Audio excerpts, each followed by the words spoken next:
Warning, censorship. Warning, censorship. I was talking to a parent. He dropped his son off at tryouts. So his first year playing ball hockey, 8 years old, the child doesn't know anyone. He doesn't know the coaches. He doesn't know kids. And he has to go into this tryout by himself. To me, that's traumatic. Wow. for a kid to go through that without his parents. After a year of life with COVID-19, there's something that can't be argued, and that's that our most vulnerable have been hit extremely hard. I'm talking about our children, and I'm not talking about from COVID-19 specifically, but rather COVID-19 measures themselves. It was obvious very early on after the great lockdown in Canada. We saw that crisis calls to kids' helplines went up to 70% in some areas. But was that enough to make the politicians and the political health advisors go to the table and ask themselves, have we gone too far? Are the children not able to handle such invasive restrictions on everything they do in life? And that includes things like sports, times with loved ones. And now the stats are coming out a year later, and we are seeing that children have been killing themselves higher than any other rate we've ever seen before in this country. And still, political health doctors that get paid $350,000 a year in my province are not talking about this issue enough. Some parents, like Brent Larsen, have had enough. They know the value of children being able to do things like competitive sports, yet it's not allowed to happen. In BC, youth and indoor and outdoor activities still happen for kids when it comes to sports, but when it comes to games, they're being restricted. Tournaments and competitions are temporarily suspended. Brent Larsen, a father, a coach from Langley, BC, has started a petition, and we're going to interview him about what that's about and why he's taking the stand for kids to be able to play sports as they should be allowed to do.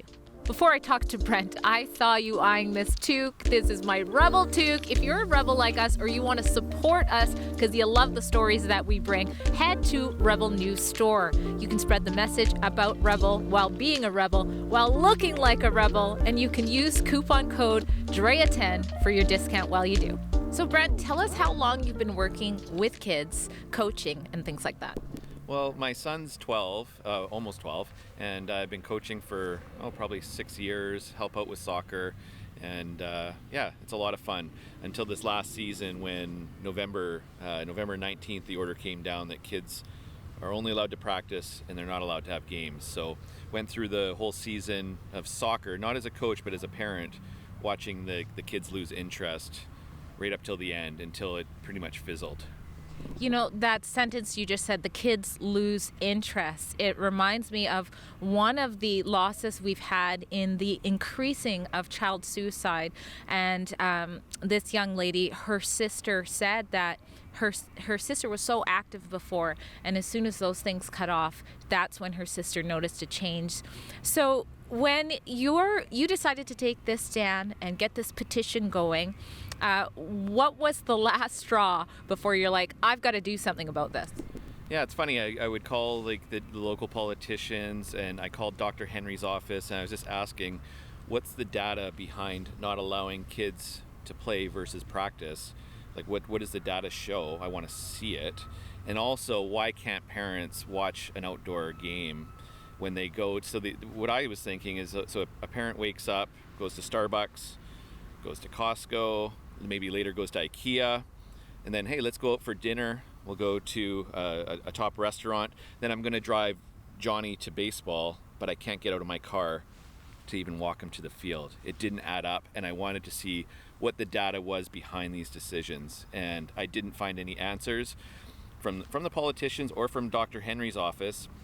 So I set up this petition, first petition I've ever done, and it's up over probably close to 1,500 now, 14 to 1,500 in just over a week. So huge response, almost all positive. There's a lot going on here, like parents not being able to stand outside. I'm a parent, and I know that when my child does something well, I'm the first person they're looking for. They want that eye contact. They want to know, Mom just saw me do this, and they need that encouragement. So I think it's quite disgusting that they can't do it. But you also mentioned you looked for the science.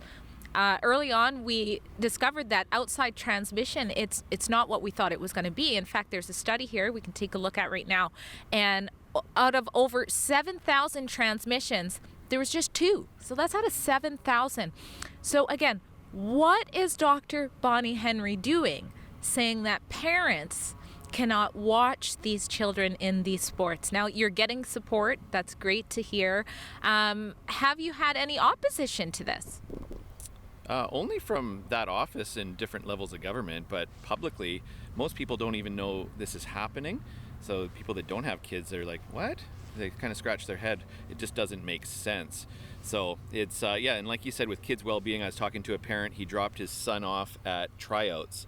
So his first year playing ball hockey, 8 years old, the child doesn't know anyone. He doesn't know the coaches, he doesn't know kids, and he has to go into this tryout by himself.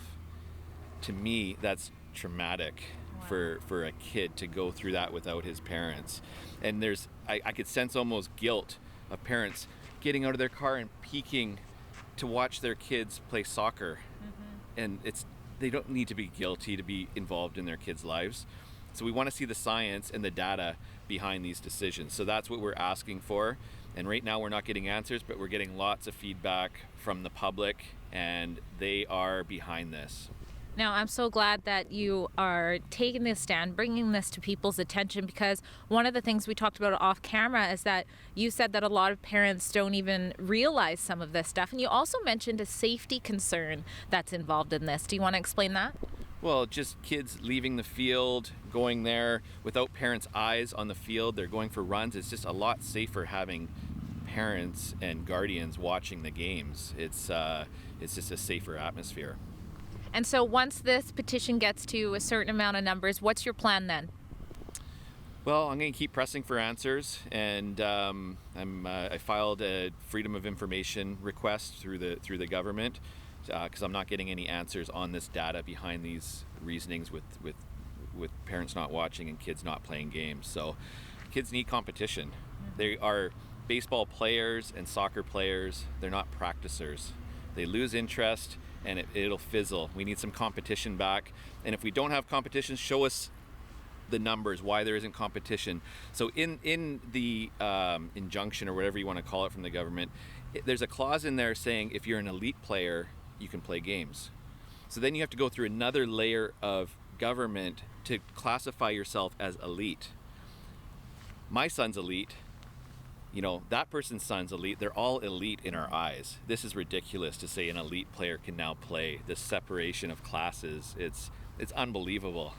And they're allowed to practice with each other but not compete. So, right? Exactly. Where's the science in that? I mean, it's so nonsensical. Again, thank you so much. And everybody watching who wants to support Brent, his petition on behalf of the children. This is our kids we're talking about.